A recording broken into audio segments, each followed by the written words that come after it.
me interesaba que les quedara claro, por un lado, la diferencia entre subordinadas y coordinadas, porque los conectores por ahí difieren. Por ejemplo, en el caso del while, el que se escribe W-H-I-L-E, es un conector que varía su uso, es decir, o su clasificación, si querés. Depende si va a unir dos oraciones coordinadas o dos oraciones subordinadas. ¿Te quedó claro esto de las oraciones coordinadas y subordinadas? Creo que sí, profe. Bien, por ejemplo, mirá, vemos un ejemplo rápido. En el caso del while, si lo que va a unir son dos oraciones coordinadas, su uso va a ser adversativo. ¿Qué quiere decir esto? Dos oraciones coordinadas son dos oraciones unidas por un nexo, que además, si uno saca ese nexo, esas dos oraciones tienen autonomía sintáctica y semántica. Traducido a esto, digo, yo me levanté temprano, pero no pude estudiar. Yo saco el pero y tengo por un lado, yo me levanté temprano, claro. Tengo por el otro lado, no pude estudiar. Yo me levanté temprano, aunque no pude estudiar. Fíjate, ese aunque, ese pero, ese uso del while, en inglés, se conoce como un uso adversativo que une dos oraciones coordinadas. Ahora, distinto es decir, aunque me levanté temprano, fíjate que simplemente es modificar la estructura, ¿no? Aunque me levanté temprano, no pude estudiar. Ese aunque yo no lo puedo reemplazar por el pero. No puedo decir, pero me levanté temprano, no pude estudiar. ¿Se entiende? Y ahí el uso del aunque deja de ser adversativo y pasa a ser concesivo. Claro. ¿Sí? Yo creo que a ustedes les mostraba la otra vez el DIP, el traductor. No sé si lo hice con ustedes o con otro grupo. Cuando vos pones en el traductor un conector como el while, por ejemplo, y hago referencia a este conector en particular porque es uno de los que se pregunta en la lección, ¿no? Si el uso es adversativo, concesivo o de tiempo. Sí. Cuando vos lo pones en el DIP, que es el traductor, y haces un clic izquierdo, con el botón izquierdo, haces un clic sobre la palabra, despliega 23 opciones. Claro. Entonces voy a decir, bueno, ¿y entonces qué? Le pongo pero, le pongo aunque, le pongo mientras, todas podrían ser posibles. El traductor elige la más frecuente, la primera que tiene en la lista, no la de uso más frecuente. Lo que no significa que sea la correcta. Y cambia también su definición. Entonces, sí, nosotros al while, disculpa, lo usamos en Python. Como mientras, sí, en lugar de aunque. Claro, mientras. El while significa mientras, significa aunque. Digo, el while es vos decís, bueno, mientras sucede tal cosa, sucede la otra, digamos, ¿no? Y en ese sentido tiene un uso secuencial. Entonces, el while tiene distintos usos, depende en la posición en que esté en la oración, depende de los tipos de oraciones que va a unir, ¿sí? Entonces, bueno, muchas veces uno lo aprende como adversativo y después resulta que tenés un uso concesivo o un uso secuencial. ¿Cómo puede ser posible? Y sí, muchos de los conectores, lo que sucede es que depende de la posición, depende del tipo de oraciones que está uniendo, tienen una función u otra. Lo que pasa es que no tenemos ni el tiempo, ni necesitamos esta especificidad de decir, bueno, vemos 19 conectores y estos conectores además los clasificamos en coordinantes o subordinantes y además, bueno, no necesitamos esa cantidad. Sin embargo, a medida que venimos trabajando cada vez de manera más específica, no sé si ustedes comparten esta sensación que tenemos nosotros de que cada vez necesitan o empiezan a darse cuenta que hay una cosita más que necesitan o que hay una duda más que tienen, porque bueno, empiezan a desarrollar esta crítica, o eso, al menos esa es la idea, ¿no? Que tengan herramientas para decir, bueno, claro, si yo utilizo el DIF y abro y me da 23 opciones, sé lo que voy a hacer con esto, sé por qué estas opciones, y empiezo a probar y empiezo a ver qué es lo que le da sentido a la oración y que no le cambia, pero al menos no que empiecen a ser conscientes de todas estas limitaciones, por un lado, que tiene el traductor, y es por eso justamente que elegimos ciertos temas y damos el curso, y por el otro lado, de manera autónoma, si nosotros desarrollamos 7, 8, 9 conectores, y no los 19, porque no tenemos tiempo, que puedan ustedes tener herramientas para trabajar con el resto de los conectores, o entrar a buscar, o buscar una teoría, o saber en el traductor qué traducción específica elegir, y todo esto, ¿no? Claro. Sí, eso será... claro, que lo estudio, a ver, personalmente, cuando voy al Wiley dije, tal cosa. Y después cuando te pones a traducir, decís, epa, pero no, no va lo que yo estoy pensando que es. Exactamente. Y uno busca, a ver, vamos a ver qué pasa con esto, porque no es lo que yo pienso. Pero acostumbrado a usarlo en otra forma, ¿no? Como te digo, por Python. Sí, por Python, en otro espacio de uso.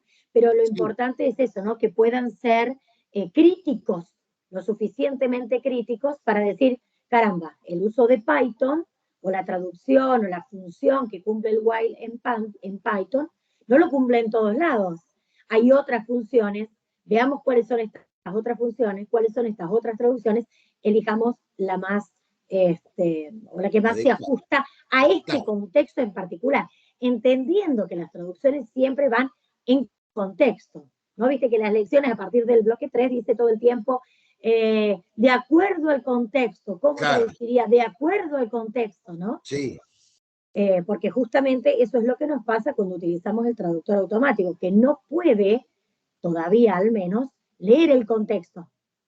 Entonces, bueno, propone la traducción más común, la primera, digamos, la más común. En general, los traductores tienen esta memoria de uso, entonces la que más va utilizando la gente es la que proponen, lo que no significa que sea la correcta, ¿no? Sí. Bien, entonces la idea siempre es esta, ¿no? Darles herramientas. No podemos cubrir todo, porque tampoco tenemos tantas horas de inglés. Y tampoco tiene con mucho sentido, digo, la finalidad es que puedan enfrentarse a un texto y obtener de él la mayor cantidad y lo más certera posible, ¿no? Hacia allí apuntamos todo el tiempo. Habíamos visto una de las últimas clases los participios, ¿no? El participio presente, el participio pasado, este uso del ing, en el caso del participio presente, el tema de la voz pasiva, voy a compartir pantalla, queda claro esto de lo que es la voz, ¿no? Porque digo, cuando trabajamos con los verbos, vemos los tiempos verbales, presente, pasado, futuro. Vemos los modos, vamos a ver la clase que viene, el modo imperativo, pero también tenemos el indicativo, el subjuntivo. Si hay algo de lo que estoy diciendo que no te suena, que es un vocabulario que no sabes específicamente a qué me refiero, me avisas que yo y te lo explico, ¿sí? Habíamos visto que el modo subjuntivo, por ejemplo, en inglés no existía. Es decir, yo tengo el modo indicativo, yo camino, él camina, él caminó, nosotros caminamos, eso es modo indicativo. Ahora, caminara, caminase, que yo comiera, comiese, ¿sí? Ese tipo de modo no se estructura en inglés dentro del sistema verbal como conjugación de verbo. Por supuesto que se puede hablar de tal manera en inglés, pero no como un modo, ¿sí? Sino más bien con otras estructuras, directamente. Entonces tenemos tiempo, tenemos modo y tenemos voz, ¿sí? Que son las distintas características que tiene, o los distintos accidentes, se le llama, que tiene el verbo. Una de ellas es la voz pasiva. Nosotros podemos hablar en voz activa o voz pasiva. ¿Has escuchado alguna vez esta distinción o tenés alguna idea de lo que es la voz pasiva? Ay, como título, profe, más que nada, porque, Bien. bueno, como te dije, tanto que estudié inglés en la No secundaria importa, no importa, no pasa nada. pero Todo lo que no entiendas, desde ahí parto mi explicación. Si vos me decís, yo lo manejo perfecto, no necesito ir en detalle y avanzo. Me no, decís que no, no profe, te queda del todo claro, avanzamos sí, desde acá. avanzado, tranquila, nomás que yo cualquier cosa te voy preguntando, te voy, Bien, pero perfecto. ¿Estás pudiendo ver lo que compartí? sí veo. Bien, perfecto. Mira, una voz activa, ¿sí? Es en general en la manera en que nosotros hablamos cotidianamente, ¿sí? Por ejemplo, podemos decir, Eric Rohmer made this film. Eh, es decir, Eric Rohmer hizo esta película. O yo digo, Shakespeare escribió Romeo y Julieta. Van Gogh pintó un cuadro. Eso es voz pasiva, ¿sí? Cuando hay un sujeto que realiza una acción. Ese sujeto puede ser una persona o un sujeto gramatical, ¿no? Hay un sujeto que realiza la acción. Fíjate el cambio que se hace en la voz pasiva. El film, this film, was made by Eric Rohmer. La película fue hecha por Eric Rohmer. El cuadro fue pintado por Shakespeare. El libro fue escrito por Shakespeare. El cuadro fue pintado por Van Gogh.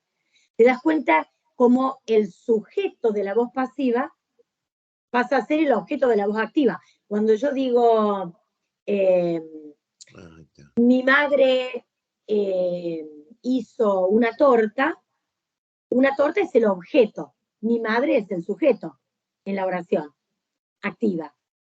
En la Sí, oración pasiva, ese objeto, la torta, pasa a ser el sujeto. claro. Una torta fue hecha por mi madre. Eso es voz pasiva, ¿sí? Cuando el sujeto, digamos, es un objeto, más allá que parece tricky lo que te estoy diciendo. El sujeto gramatical, digamos, es un objeto.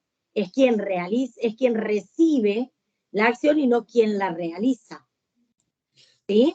Sí, Esta estructura de voz pasiva se utiliza mucho en inglés. Tiene varios usos. Por ejemplo, cuando estamos más interesados en la cosa que en la persona. Si yo digo, Romeo y Julieta fue escrito por Shakespeare, en lugar de decir, Shakespeare escribió Romeo y Julieta, significa que en el texto a mí me interesa hablar no sobre Shakespeare, sino sobre Romeo y Julieta. Digo, claro. el tema encabeza la oración. De lo que yo quiero hablar, encabeza la oración. Entonces, Romeo and Juliet was written by Shakespeare, ¿sí? En ese tipo de oración de voz pasiva, yo voy a hablar no sobre Shakespeare, voy a hablar sobre Romeo y Julieta, ¿sí? Ok. Sí, También se utiliza cuando la gente es obvio.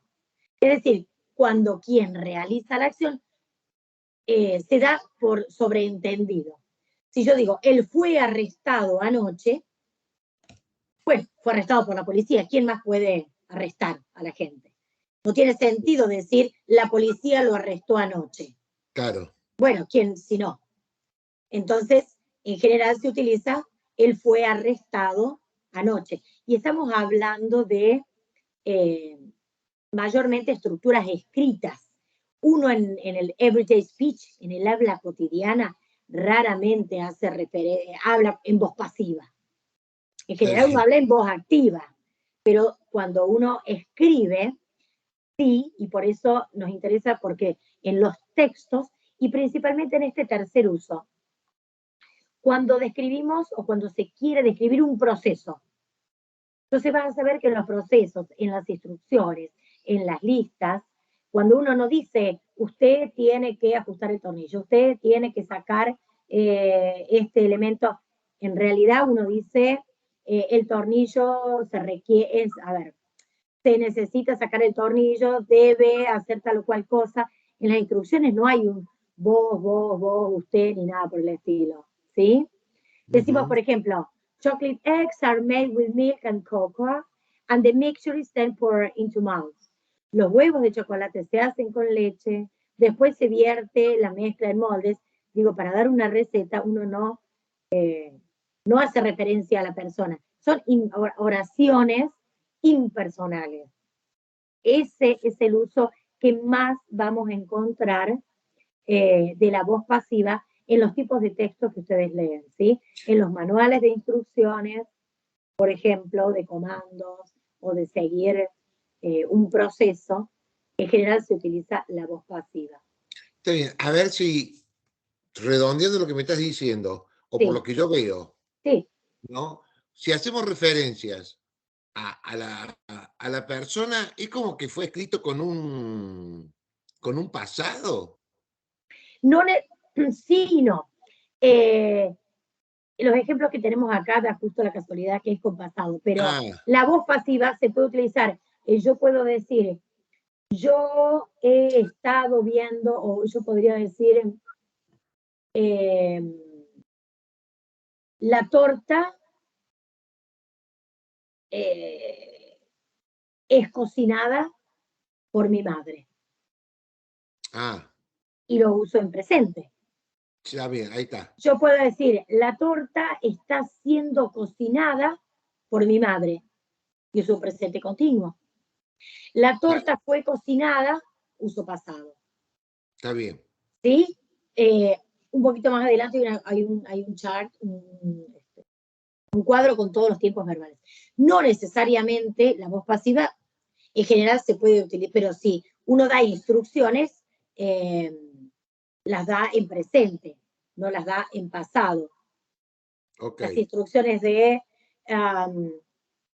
no sé, a ver, ponga, o el tornillo es colocado hacia la izquierda de lo que fuere. Sí, justo, discúlpame, justo de eso te iba a decir. En el tercer caso, podrían ser, a ver si estoy más o menos conocer los instructivos. Los instructivos de un procedimiento, ellos son como si fueran escritos en voz pasiva, porque ahí la persona ya no tiene una relación. No tiene importancia, porque bueno, no podés dar instrucciones y todo el tiempo decir usted. No necesariamente, digo, no. Entonces, lo que se hace hincapié es del instructivo, el comando, el objeto, donde se hace hincapié es en lo que se está diciendo, no en quién lo está haciendo, sino en lo que se hace. Por eso se utiliza la voz pasiva. Podría ser, coloque la pieza, gire a la derecha y claro, bueno.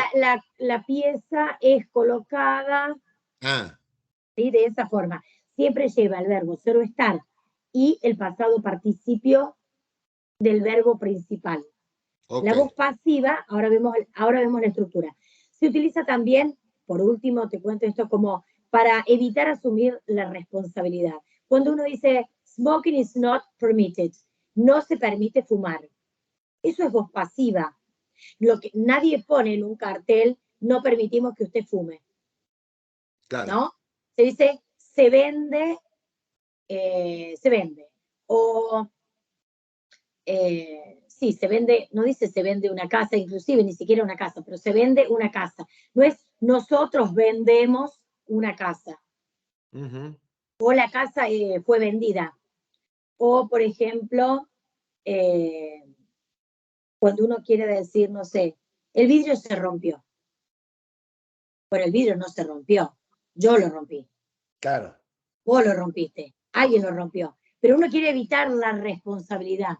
¿Se entiende? Entonces uno dice, bueno, el vidrio se rompió, se cayó el vaso. Eso es evitar asumir la responsabilidad y no decir quién lo hizo. ¿No? Eso es voz pasiva. Está bien, ahora, ¿cómo se estructura en inglés esta voz pasiva? Lleva siempre el sujeto y cuando hablo de sujeto, acordate que ese sujeto va a ser un objeto, ¿no? Es un sujeto gramatical. Está bien. Después lleva la forma del verbo ser o estar. Fíjate, the film is directed, o the film is being directed, o the film was directed. Fíjate como el verbo ser o estar es el que va a marcar el tiempo. Is, was been, has been, que es presente perfecto, will be, que es futuro. Se puede utilizar en todos los tiempos verbales y el tiempo lo va a marcar el verbo ser o estar. Y la acción a la que nos estamos haciendo referencia la va a marcar el verbo principal, en este caso direct, que va a ir siempre en pasado participio. Al verbo regular le agregamos la ed y al verbo irregular lo buscamos en la tercera columna de la tabla de verbos. De la tabla de verbos, sí. Exactamente. Entonces decimos, the film is directed, y si después queremos agregar el agente, le ponemos la preposición by, que se traduce como por, John Smith. Sí. Entonces, el film es dirigido por John Smith. Ahora, si fuese continuo, decimos, el film está siendo dirigido por John Smith. Y si usamos el pasado simple, decimos, el film, la película, fue dirigida o estaba siendo dirigida. ¿Sí? Claro. De esa manera la conformamos. Ahora, siempre hay que tener en cuenta que no podemos tener una voz pasiva si nos falta alguno de estos dos componentes. El verbo ser o estar conjugado en el tiempo que corresponde y el pasado participio del verbo principal. Claro. Y fíjate que el verbo ser o estar dice is porque es the film. Pero si fuese the films, en plural, las películas, sería are. ¿Sí? El verbo ser o estar no es que siempre va a ir en is, va a ir en la forma, conjugado en la forma correcta, dependiendo del sujeto gramatical. ¿Me seguís ahí, no? Digo, si fuese the films en pasado, en lugar de was, sería were. Sí, profe. ¿Sí? Bien. Yeah. Correcto. Y tenés todos los cuadros, que digamos, los podés ver en detalle. En general, el uso de la voz pasiva más común es el del pasado simple y el del presente simple y el del pasado simple. El del presente simple para las instrucciones. Y el del pasado simple para narrar o para contar alguna cosa en particular. Es muy raro encontrar, no es que es muy raro, es menos frecuente, si querés, muy raro es un poco mucho, menos frecuente encontrar voz pasiva en los otros tiempos verbales. El presente simple, que es el que nos interesa, es el de las instrucciones, y es el que me interesa que les quede claro, este primero, el del presente simple. Perfecto. Pero bueno, no puedo dejar de al menos dejar evidencia de que también existen los otros tiempos verbales, ¿no? Los otros tiempos verbales, sí. Exacto. En general se utiliza de manera más formal, ¿no? It is thought, it is believed, cuando lo utilizamos en el habla. Hay algunas expresiones informales, ¿sí? Como por ejemplo, I need to get my hair cut. Esto no nos interesa demasiado porque no es lo que van a usar en los textos, de esta manera no se escribe, de esta manera se habla. Pero bueno, sí hay algunos usos específicos más informales, o que muchas veces simplemente no se utiliza en el habla, alguna de sus partes, ¿no? Se utiliza, por ejemplo, el verbo get en el lugar del verbo to be, en ese caso, ¿no? I need to be done, or get something done, or to be something done. A ver, I need to be my haircut done. Nadie utiliza toda esa estructura así larga, y además los hablantes nativos reemplazan el be por el get. Pero esos son, digo, uno lo deja por escrito y hace referencia. Llegado el caso que se les complique alguna cosa, que tengan la teoría a mano, pero no es lo que vamos a utilizar y no es el fin del curso. Pero bueno, lo dejamos allí, que quede como registro si lo necesitan, ¿no? ¿Cómo formamos? Me interesa que veamos esto también. ¿Cómo formamos una voz activa de una voz pasiva? No toda voz activa puede ser pasada a voz pasiva, ¿no? Cuando yo digo, cuando decíamos recién, Shakespeare escribió Romeo y Julieta, yo lo quiero pasar a voz pasiva, digo Romeo y Julieta fue escrito por Shakespeare. ¿Por qué? Porque el verbo escribir es un verbo transitivo. ¿Te suena esta denominación? Transitivo, intransitivo, copulativo. Sí. Bien. Sí, los verbos transitivos son aquellos verbos que llevan un objeto directo. Es decir, por ejemplo, Shakespeare escribió Romeo y Julieta, o Shakespeare escribió un libro es el objeto de la oración gramatical, ¿no? Cuando me refiero a objeto, digo, esto es un complemento gramatical. Ahora, si yo digo, ella murió el lunes, el verbo morir no tiene un objeto, porque el lunes es un complemento circunstancial de tiempo. Si yo digo, yo regresé de Europa, el verbo regresar no tiene objeto directo. Solo se va a poder pasar a voz pasiva o se va a poder conformar una voz pasiva con un verbo que sea transitivo, que en la voz activa tenga objeto directo. Es decir, la voz pasiva no se puede conformar con todos los verbos, solo con los verbos transitivos. ¿Sí? Fíjate, yo digo, my father waters the plant. Water significa regar. Sí. Mi padre riega las plantas. El verbo regar es un verbo transitivo. Las plantas es el objeto directo. Okay. Eso es voz activa. Para yo pasar a voz pasiva, el objeto directo de la voz activa pasa a ser el sujeto. El sujeto. ¿Sí? Después tenemos el verbo to be y el pasado participio del verbo principal. Fíjate, dice are porque es the plants, en plural. Waters está en presente, por ende el verbo ser o estar lo tengo que poner en presente. Are. Y el verbo principal, waters, pasa a su forma participio, pasado. The plants are waters, y el sujeto pasa a ser el agente. By, siempre precedido por esa preposición, my father. ¿Ves en el chat? ¿Podés ver en el cuadro el cruce que se hace? Sí, para pasar de voz activa a voz pasiva. Sí, perfecto. Y no con todos los verbos, tal cual te decía recién, se puede hacer este ejercicio, ¿no? Por ende, no vas a encontrar en un texto voz pasiva, un uso de la voz pasiva de todos los verbos, solo de los verbos transitivos. Claro. Bien. Esto era simplemente la explicación.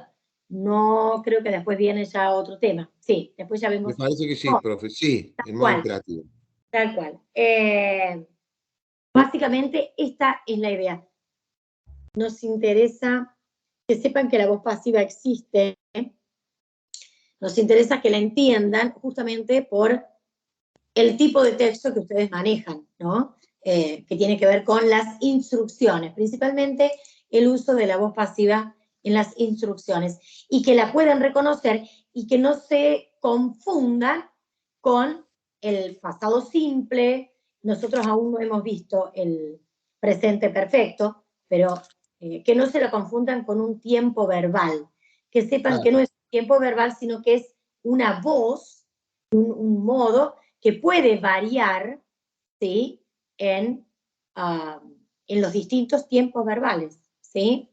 Fíjate, vos tenés la lección y empieza a dar instrucciones, ¿no? Dice, the most common system for the compression of video is MPEG. El sistema más común para comprimir videos es MPEG. It works like this. Trabaja de la siguiente forma. Y empieza a explicar, ¿sí? Y no dice todo el tiempo, ni repite MPEG. Entonces dice, the single data stream of the CD-ROM is split into video and audio components.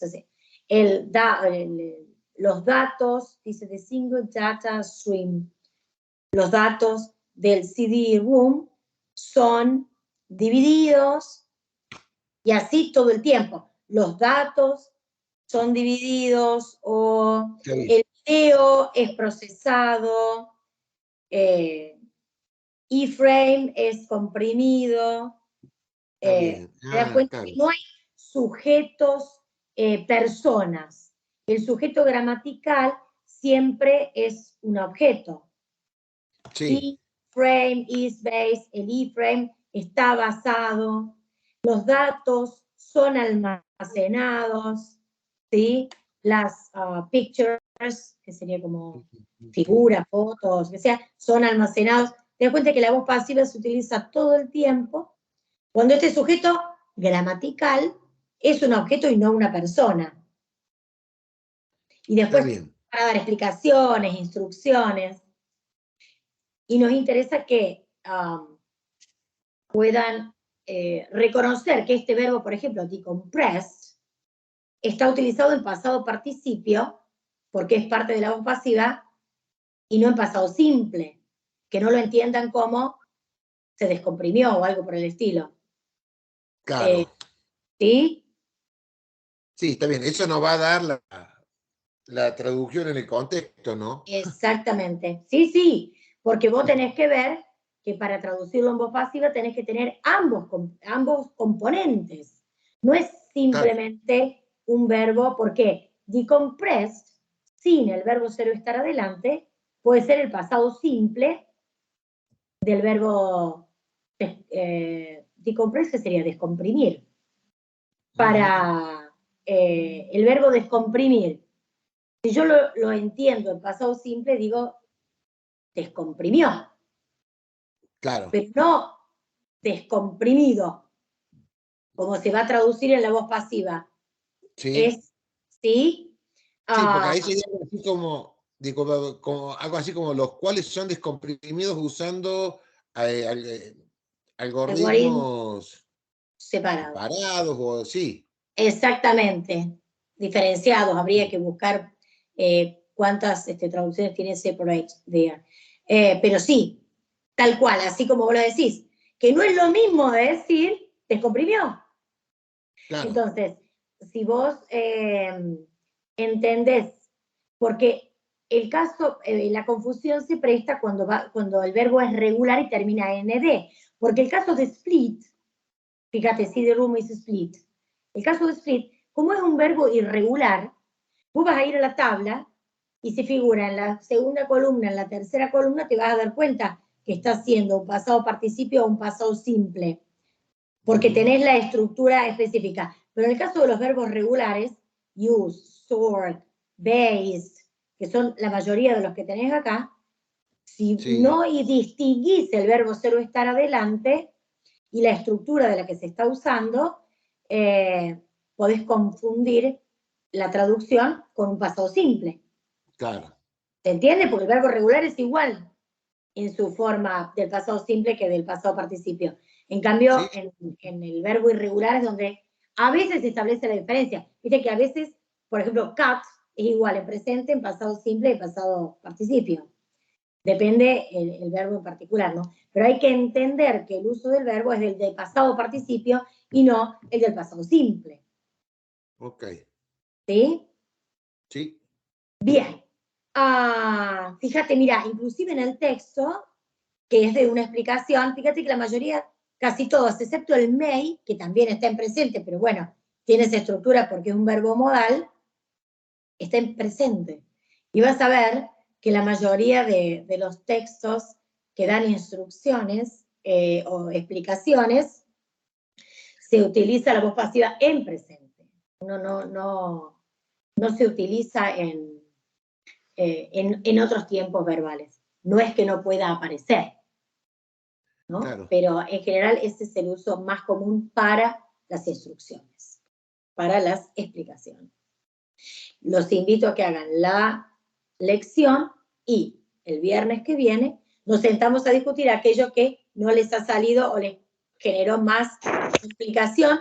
Nos quedan un par de clases nada más, teóricas quiero decir, ¿no? Clases tenemos, un par de clases teóricas, y después el resto de las clases, aquellas semanas que comprende la evaluación de proceso o el recuperatorio, o inclusive, si ustedes se fijan en detalle, que está armada el aula hasta fin de año, la última semana no tiene ni recuperatorio ni evaluación de proceso, ni desarrollo teórico. Esa semana nosotros tenemos que cerrar notas, tenemos que cargar y cerrar el sistema, pero además todas dudas o lo que quieran que trabajemos porque no les haya quedado claro, en caras a realizar el examen final aquellos que lo tengan que hacer, ¿no? No todo el mundo lo va a tener que hacer, pero claro, que sea un espacio para aquel que va a rendir como regular, que tipo, bueno, el examen va a ser como la evaluación de proceso 3 y 4, ¿no? Un texto, 20 preguntas, digo, pero todo aquello que podamos o que necesiten trabajar para el examen final, lo vamos a ver esa última clase, que será ese último viernes 25. En tanto y en cuanto no caiga partido exactamente a esta hora del Mundial, ¿no? Porque no tengo a nadie. Porque me pasa que el martes 22 el partido empieza de 7 a 9, así que yo tengo clase 8:30, desierta la clase. Tener un rato libre. Yo voy a estar igual, ¿no? Porque siempre